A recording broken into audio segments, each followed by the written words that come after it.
저는 경기도에서 조그만 카센터를 운영하면서 살고 있는 40세 남성입니다. 여러 날을 고민하다가 오늘 글을 올리는 이유는 결코 길지 않은 인생을 살았지만 가진 재산을 몽땅 날리고 죽기 일보 직전의 위기 상황을 2번이나 겪은 기막힌 경험담을 들려드리기 위해서입니다. 지금 생각해도 등골이 오싹해지고 머릿속이 텅 비는 느낌이 들면서 소름이 끼치지만 한 여성의 도움으로 2번의 위기를 겨우 넘길 수 있었습니다. 자기 발등 자기가 찍는다는 속담처럼 어쩌면 모든 건 사람을 쉽게 믿어버린 저의 잘못이 절대적으로 크다고 생각해요. 여러분들도 누군가 선뜻 호의를 베푼다고 하면 일단 의심하고 철저하게 확인해봐야 저처럼 어리석은 실수를 저지르지 않을 거란 말씀을 드리면서 이야기를 시작할게요. 저는 어릴 때부터 자동차를 엄청나게 좋아했어요. 네 바퀴를 달고 거칠 것 없이 도로를 달리는 자동차를 볼 때마다 신이 났고 세상에서 가장 좋은 소리가 자동차 엔진 소리라고 생각했을 정도였죠. 그러니 자동차 말고는 다른 장난감은 쳐다보지도 않았어요. 중학교를 졸업할 무렵에는 대학 진학을 포기하고 공업계 고등학교에 가서 자동차 정비를 배울 계획을 세웠어요. 꼭 대학을 포기하면서까지 기술을 배워야겠냐? 네가 아직 세상을 몰라서 그러는데 제대로 된 대학 졸업장이 없으면 나중에 후회하게 될 거야. 그러니까 다시 한번 생각해봐. 아버지, 저도 가방끈이 짧으면 사회에 나가서 무시당할 수도 있다는 거 알아요. 하지만 제가 사회생활을 할 때면 기술을 가진 사람이 좋은 대우를 받게 될 거라고요.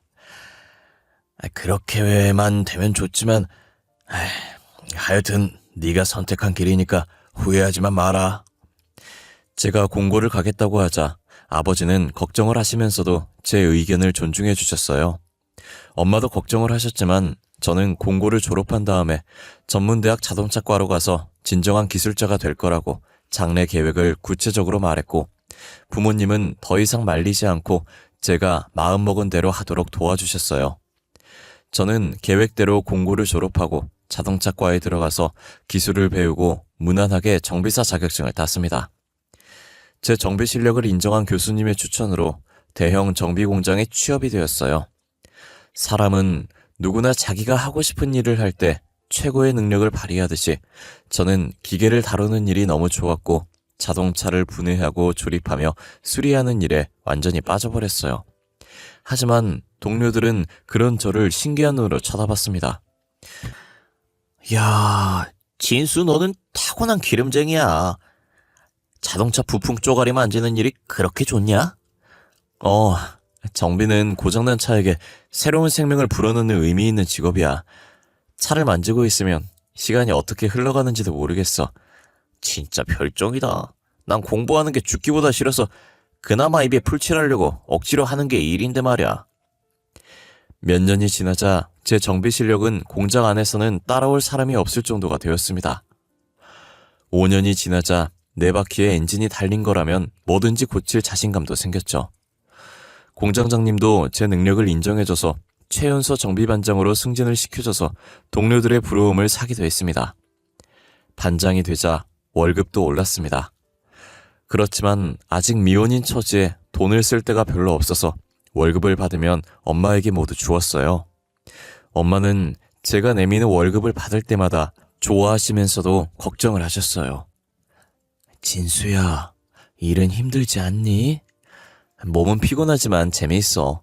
세상에 쉬운 일이 어디 있겠어. 참고 견디면서 때로는 즐겨야지. 그래, 우리 아들 이제 다 컸네. 그럼 엄마 소원 하나만 들어줄래? 소원? 뭐든지 말해.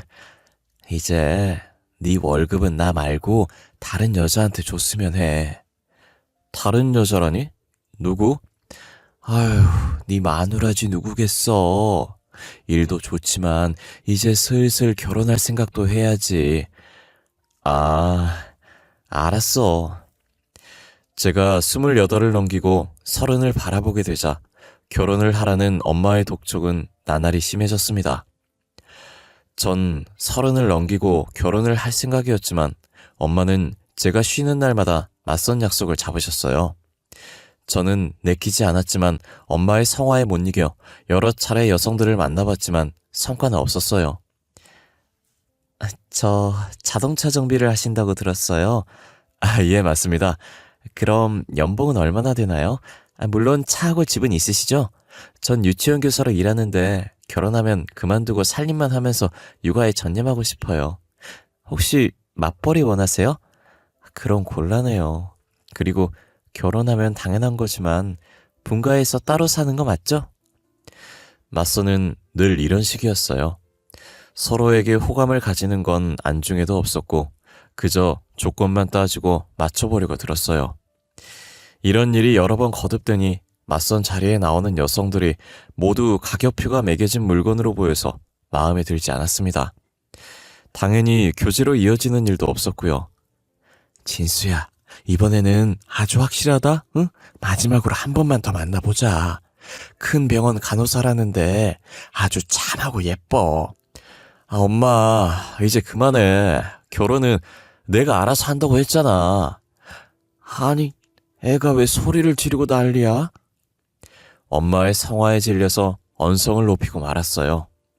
저는 차근차근 엄마를 설득했고 엄마가 더 이상 맞선을 보라고 보채는 일이 없어졌어요.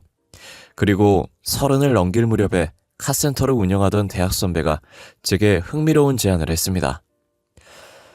저와 5년 차이가 나서 같이 대학을 다닌 적은 없었지만 동문 모임을 통해서 알고 지내는 사이였고 그 선배의 정비 실력은 거의 신의 경지라고 소문이 날 정도여서 저 혼자 해결하기 힘든 문제가 생기면 선배의 카센터를 찾아가서 자문을 구했어요. 그때마다 선배는 귀찮아하는 기색도 없이 자기 일처럼 나서서 도와주곤 했습니다. 그런 선배가 갑자기 전화를 해서 술이나 한잔하자고 했어요. 저는 별 생각 없이 오랜만에 선배를 만나서 기분 좋게 술을 마셨는데 선배가 소주잔을 비우더니 자기 카센터를 인수할 생각이 없냐고 묻는 겁니다. 진수, 네 실력이면 공장에서 월급쟁이로 허송세월하지 말고 네 사업을 시작해. 선배, 이제 겨우 30이에요. 아직은 더 배워야죠. 아니야, 나도 30에 공장 그만두고 카센터 차렸어. 그런데 이제 카센터를 네가 인수해서 운영해줬으면 한다. 아이, 선배, 농담 그만해요. 내가 무슨 돈이 있어서 선배 카센터를 인수하겠어요. 야, 진수야, 너 3천만 원도 없냐? 그 정도는 모았을 텐데. 3천은 있죠. 그럼 됐어. 3천에 내 카센터 네가 가져라. 네? 전 깜짝 놀라서 선배가 농담을 하는 줄 알았어요. 하지만 선배는 진지했고 농담이 아니었습니다. 선배의 카센터는 규모가 제법 컸고 기술이 좋다고 소문이 나서 예약을 하지 않으면 점검도 받기 힘들 정도로 장사가 잘 되는 곳이었죠. 게다가 워낙 고가의 장비들이 많은데 그런 카센터를 3억도 아니고 장비 하나 값도 안 되는 3천만 원에 내게 넘기겠다는 겁니다. 내가 농담하는 거 같지? 그런데 진심이야. 나도 오죽하면 너한테 이런 부탁을 하겠냐. 참 환장할 노릇이다. 다시 소주잔을 시원하게 비운 선배는 5년이 넘게 피땀을 바쳐 일군 카센터를 거저나 다름없이 제게 주려고 하는 기막힌 속사정을 털어놓았습니다. 선배는 원래 미국으로 기술 이민을 갈 생각이었대요. 하지만 코로나 때문에 그동안 이민을 받지 않았는데 최근에 미국에서 자동차 정비나 의사 같은 기술직들의 이민을 조금씩 받기 시작했고 선배의 신청이 받아들여졌다는 겁니다. 선배의 아내와 딸은 이미 미국으로 출국을 했고 선배는 카센터만 처분하고 이민을 가려고 했는데 문제는 카센터를 인수하겠다는 사람이 도무지 나서지 않는다는 겁니다. 게다가 비자까지 나와서 출국 날짜가 잡히자 마음이 급해진 선배는 5억이라는 파격적인 금액을 제시했지만 인수자를 찾는 데 실패했다고 하네요. 이제 보름 뒤면 미국으로 가야 돼. 진수야, 3천만 나한테 주고 네가 운영해. 그리고 3년 동안 매달 수익금 일부를 나한테 송금해줘. 어때? 괜찮은 조건이지? 눈을 씻고 찾아봐도 믿고 맡길 사람이 너밖에 없더라. 선배, 괜찮은 정도가 아니에요. 나 지금 감격해서 눈물이 나오려고 해요. 고마워요. 열심히 해볼게요. 그래, 너라면 아주 잘 해낼 거야. 카센터를 맡길 사람으로 저를 선택한 선배가 너무 고마웠어요. 이것이 제게 찾아온 첫 번째 기회라고 생각했죠. 저는 엄마에게 사정을 설명하고 그동안 모아둔 돈을 달라고 했습니다. 정말 괜찮은 거지? 아무리 그래도 너무 좋은 조건이라서 믿어지지 않아. 그 큰 공장을 공짜나 다름없이 주겠다니 말이야. 엄마는 돈을 내주면서도 걱정을 했지만 저는 선배가 절대 허튼 소리 하는 사람이 아니라고 큰 소리를 쳤습니다. 저를 만난 선배는 서류들을 여러 장 내밀면서 사인을 해달라고 했어요. 제가 살펴보려고 하자 선배는 그냥 형식적인 인수인계니까 빨리 사인을 하라고 재촉했고 서류에서 얼핏 근저당 설정과 연대 보증이란 말이 보였지만 저는 의심 없이 사인을 해주었어요. 됐어. 참, 한 가지 남았네. 은행에서 확인 전화가 올 거야. 그러면 무조건 맞다고 해. 알았지? 선배의 말대로 은행 직원이 전화를 해서 선배의 카센터를 제가 인수한 게 맞냐고 물었습니다. 저는 자신있게 그렇다고 대답했고 녹취를 하겠다는 은행 직원의 말에 대뜸 동의했어요. 저는 은행 직원이 뭐라고 하든 내라고만 했습니다. 정말 순진하고 어리석었던 겁니다. 그날 선배에게 돈과 함께 미국에서 코리안 드림을 꼭 이루라고 덕담을 얹어주었습니다. 며칠 뒤에 공장을 그만둔 저는 희망에 부풀어서 제 사업을 시작했습니다. 고정 고객들도 제법 있었고 차를 고치는 제 실력이 입소문을 타고 퍼지면서 손님들은 나날이 늘어갔습니다. 저는 사업을 시작하면서 격리 직원을 한 명 뽑게 되었어요. 지인의 소개로 무역회사에서 격리로 일하다가 회사가 문을 닫는 바람에 실업자 신세가 되었다는 여성을 소개받았어요. 안녕하세요, 사장님. 정지윤이라고 합니다. 그녀의 첫인상은 아주 선하고 얌전해 보였어요. 특히 수줍게 웃는 모습은 괜히 제 마음을 설레이게 만들었습니다. 저는 몇 마디 물어보지도 않고 바로 다음 날부터 출근하라고 말했죠. 그녀의 얼굴을 매일 보는 것만으로도 저는 너무 행복하고 좋았어요. 일을 하다가도 창문을 통해 컴퓨터 앞에 앉아서 열심히 서류를 정리하는 그녀의 모습을 보면 피곤함이 싹 사라지고 저도 모르게 얼굴에 미소가 번지곤 했습니다. 그때 저와 함께 공장에서 일했던 후배놈이 지윤이에 대한 제 마음을 알아채고 말았죠. 후배는 제가 공장을 그만두고 사업을 시작한다고 하자 자기도 데려가 달라고 매달려서 같이 일하게 되었어요. 형, 지윤이 좋아하지? 귀신은 속여도 내 눈은 못 속여. 아이 자식이 헛소리 말고 일이나 해. 형도 이제 사장이야. 꿀릴 게 뭐가 있어. 지윤이한테 형 같은 신랑감이면 가분하지. 내가 다리 놔줄 테니까 잘해봐. 후배는 제멋대로 지윤이와 저를 불러내서 술자리를 만들더니 자기는 슬며시 사라져버렸어요. 둘만 남게 되자 어색함이 밀려왔는데 뜻밖의 지윤이가 먼저 입을 열었어요. 사장님이 저를 어떻게 생각하시는지 모르겠지만 저는 사장님 좋아해요. 말을 마친 지윤이는 얼굴이 발갛게 달아올라서 고개를 숙였어요. 아, 그래. 미투야. 엉겹결에 튀어나온 제 말을 들은 지윤이는 피식 웃음을 터뜨렸고 저도 따라서 웃고 말았네요. 지윤이와 저는 후배놈이 인정하는 커플이 되었고 사랑하는 여성이 곁에 있다는 게 이렇게도 좋고 행복한 것인지 정말 몰랐습니다. 하지만 세상을 다 가진 것 같은 행복은 어느 날 갑자기 완전히 깨지고 말았습니다. 불과 1년 만에 선배의 제안은 제 인생을 완전히 박살내고 나락으로 빠뜨리는 악마의 유혹이란 걸 알게 되었던 거죠. 은행에서 대출금 납부를 독촉하는 고지서가 날아오기 시작했지만 저는 무시했어요. 그러자 은행에서 직원들이 들이닥쳤습니다. 김진수 사장님이시죠? 대출금 변제가 이루어지지 않아서 찾아왔습니다. 대출금 거치 기간 1년이 지났어요. 약정대로 2달 이내 원금과 이자를 전액 일시 상환하셔야 합니다. 아니, 대출이라니 그게 무슨 말씀이죠? 제가 어리둥절한 표정으로 묻자 은행 직원은 제가 사인한 서류들을 보여주었습니다. 전 선배가 제게 떠넘긴 대출금이 있다는 걸 알게 되었어요. 좋아요. 그럼 상환해야 할 대출금이 총 얼마죠? 전부 5억 정도 되겠네요. 네? 5억이라고요? 놀란 저와는 달리 은행 직원은 표정 하나 변하지 않고 모든 걸 자세하게 설명해 주었어요.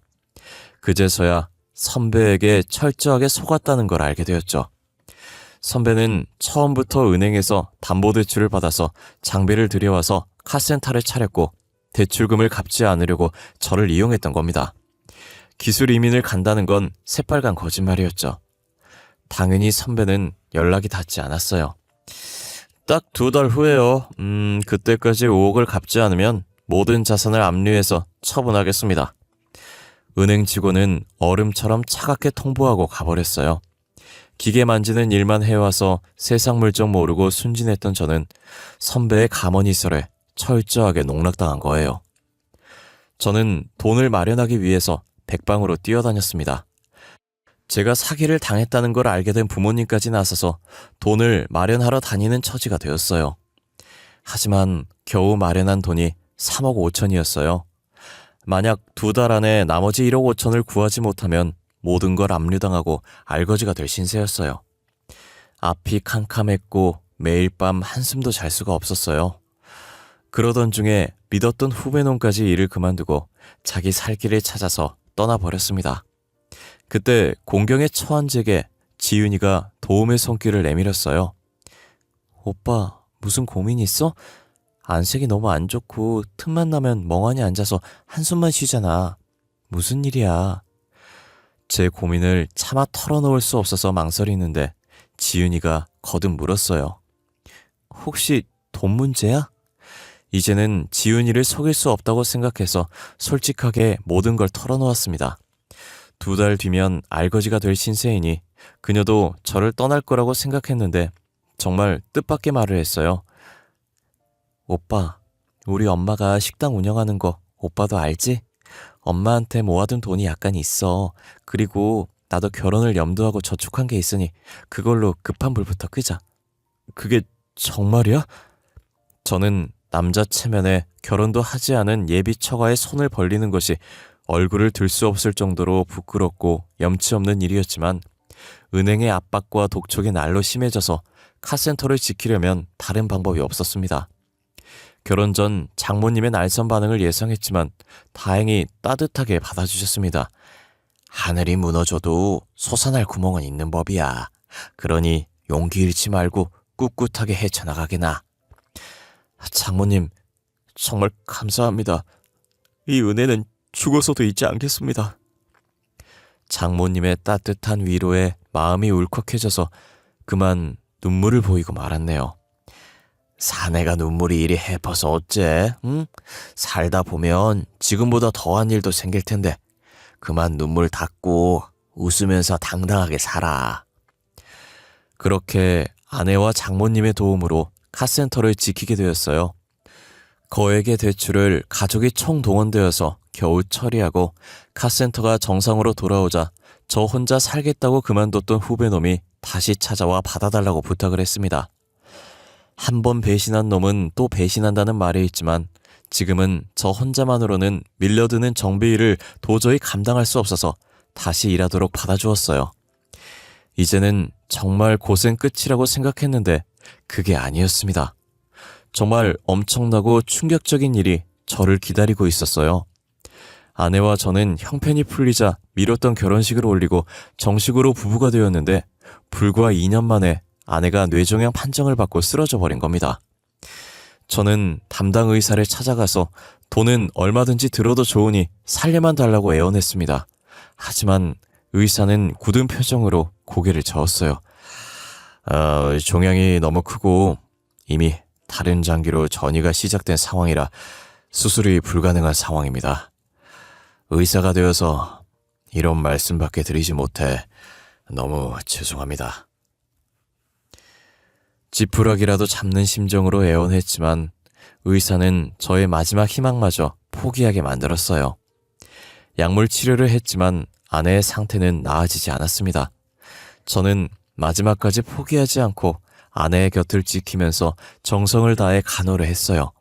그렇지만 무심한 아내는 6개월 만에 제 곁을 떠나고 말았죠. 호강 한번 시켜주지 못하고 고생만 하다가 저 세상으로 간 아내가 너무 불쌍하고 가여워서 차마 떠나보내지 못하고 보름이 넘게 폐인처럼 지냈는데 장모님이 찾아와 죽은 사람은 그만 있고 산 사람은 살아야 한다고 위로를 해주시더라고요. 김서방, 이제 그만 지은이를 놓아주게. 걔도 저승에서 자네가 열심히 살아가는 모습을 보고 싶어 할 거야. 나를 봐서라도 자네가 마음을 다 잡아야 하네. 졸지에 딸을 잃은 장모님의 슬픔이 저보다 더할 텐데 오히려 저를 위로해주는 장모님의 깊고 넓은 마음에 저는 세상을 잃은 것 같은 슬픔에서 벗어나 모진 마음으로 다시 일을 했습니다. 이제는 사위가 아니라 친아들 이상으로 장모님에게 잘해드리겠다고 마음먹고 장모님께 같이 지내자고 말했지만 장모님은 거절했어요. 자네는 내 걱정하지 말고 좋은 여자 있으면 다시 시작해. 네? 그게 무슨 말씀이세요? 전 장모님을 엄마로 생각하면서 모시기로 작정했으니 그런 말씀은 하지 마세요. 김서방, 자네 앞길이 구만리 같은데 괜히 내가 자네 발목을 잡고 싶진 않네. 장모님은 신경 쓰지 말라고 하셨지만 저는 잘 지내시는지 매일같이 연락을 드렸고 휴일이면 어김없이 장모님을 찾아가서 같이 식사도 하고 교회로 나들이도 하면서 친아들처럼 살펴드렸습니다. 그때마다 장모님은 부담스럽다며 자꾸 찾아오지 말라고 하셨는데 그건 말뿐이란 걸 알고 있었어요. 그러다 장모님이 제게 사진 한 장을 보여주었어요. 아주 예쁘게 생긴 여성이었죠. 어떤가? 마음에 들어? 내 친구 딸인데 얼마 전에 남편이 교통사고로 세상을 떠났어. 내 생각에는 자네하고 잘 맞을 것 같아. 한번 만나봐. 장모님은 혼자 된 사위의 재혼중매를 서려고 하시는 겁니다.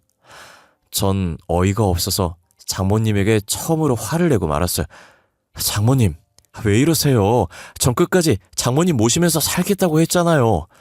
김서방, 나를 생각해주는 자네 마음은 고맙지만 이제는 자네도 새 출발하게. 그래야 내 마음이 편해. 전 재혼할 생각 없어요. 그러니까 장모님도 다른 여자 만나란 말은 하지 마세요. 장모님은 저를 만날 때마다 미안한 마음이 들어서 불편해 하셨습니다.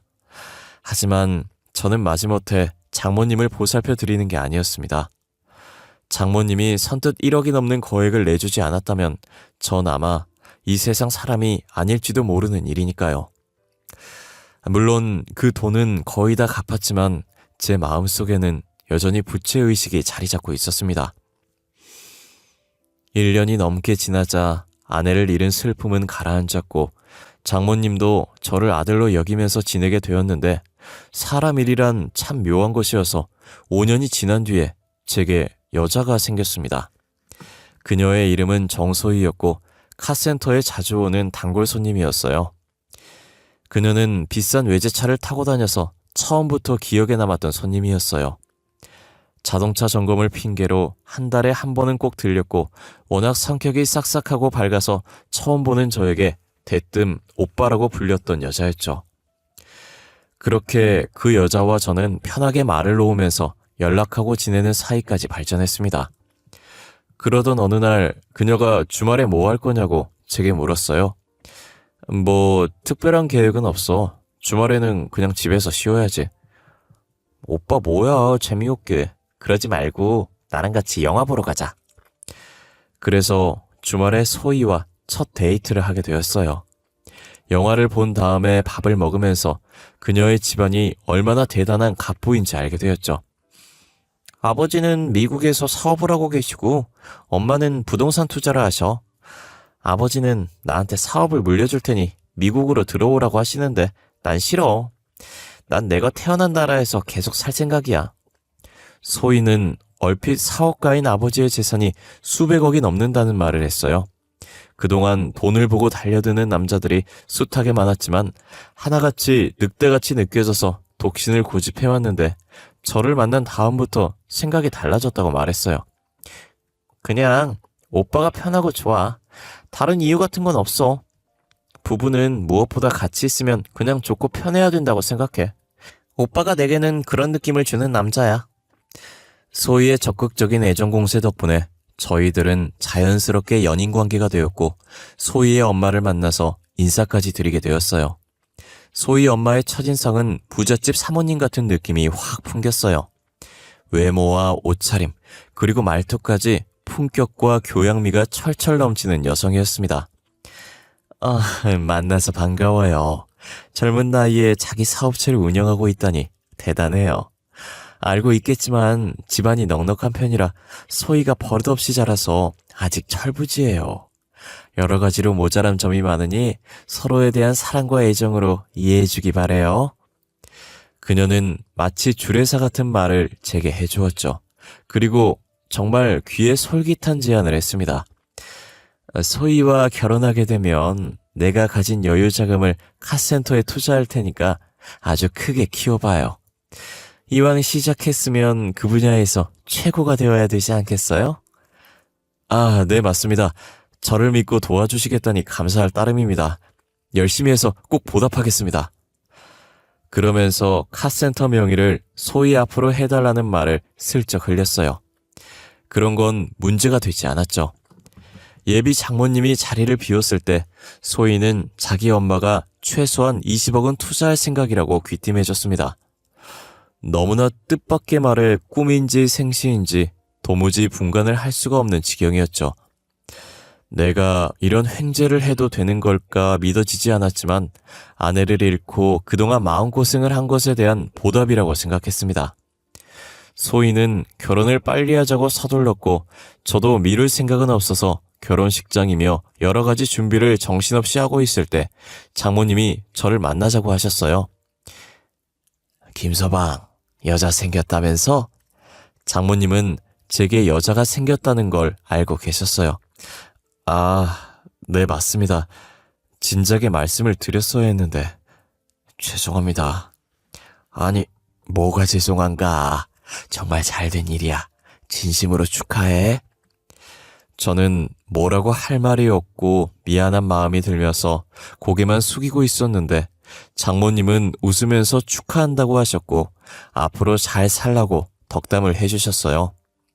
그리고 어떤 여자인지 궁금하니 얼굴이나 보여달라고 하셔서 소희의 사진을 보여주었는데 장모님의 눈이 커지더니 얼굴이 하얗게 질려버리는 겁니다. 아니, 장모님, 왜 그러세요? 아이고, 하나님 아버지, 어떻게 이런 일에. 장모님은 찬물을 한 잔 쭉 들이키고 마음을 진정시킨 다음에 믿기 힘든 엄청난 사실을 제게 털어놓으셨어요. 소희는 1년 전에 친구분의 소개로 장모님 식당에서 서빙 알바를 했었다고 합니다. 그 친구분은 소희가 어려서 부모님을 잃고 친척 집에 얹혀서 살다가 성인이 되자 눈치가 보여서 독립을 했는데 어린 여자가 혼자 살다 보니 남자들이 괴롭히기도 하고 고등학교 중퇴의 학력으로는 변변한 일자리를 찾기도 힘들어서 유흥업소에 나가면서 어렵게 사는 게 안쓰러우니 일 좀 시켜주라고 했다는 거죠. 친구의 부탁으로 고아인 소희를 걷어주었는데 소희는 얼마 가지 않아 사고를 쳤다고 합니다. 유부남과 바람을 피우다가 본처가 식당으로 찾아와서 한바탕 난리가 벌어졌다는 거예요. 그리고 한 달 전에 소희가 장모님을 찾아와서 애를 가졌다는 충격적인 말을 하더랍니다. 딱 하루 만났던 남자와 애를 덜컥 만들어버렸고 심지어 그 남자와는 연락조차 닿지 않으니 장모님께 도와달라고 울면서 애원했다고 하더라고요.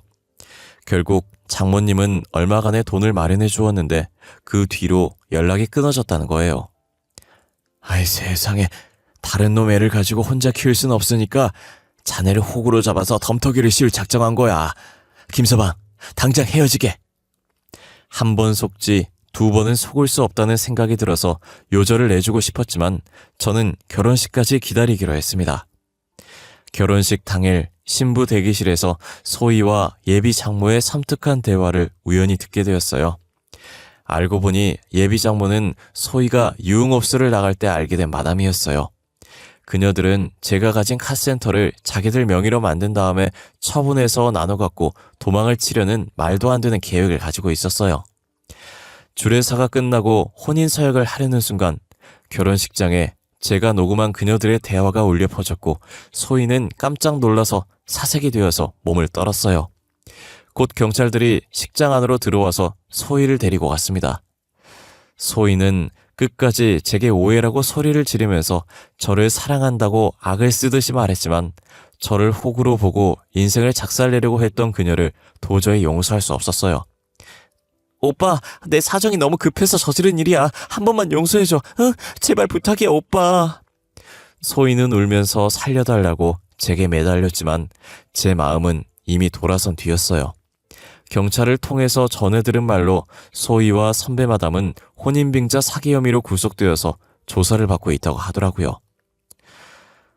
사람의 인생은 알 수 없는 것이라 앞으로 어떤 좋은 인연이 생길지는 모르겠지만 지금 저는 2번이나 속았던 아찔한 기억이 있어서 사람을 믿을 수가 없게 되었습니다. 하지만 딱 한 사람, 장모님은 예외입니다. 늘 저를 챙겨주고 배려해 주시는 장모님과 같이 살면서 오늘도 열심히 일하고 있어요. 아찔했던 제 사연 읽어주셔서 감사합니다. 여러분에게도 장모님 같은 존재가 있었으면 좋겠네요. 다들 좋은 일만 가득하시길 바랍니다. 감사합니다.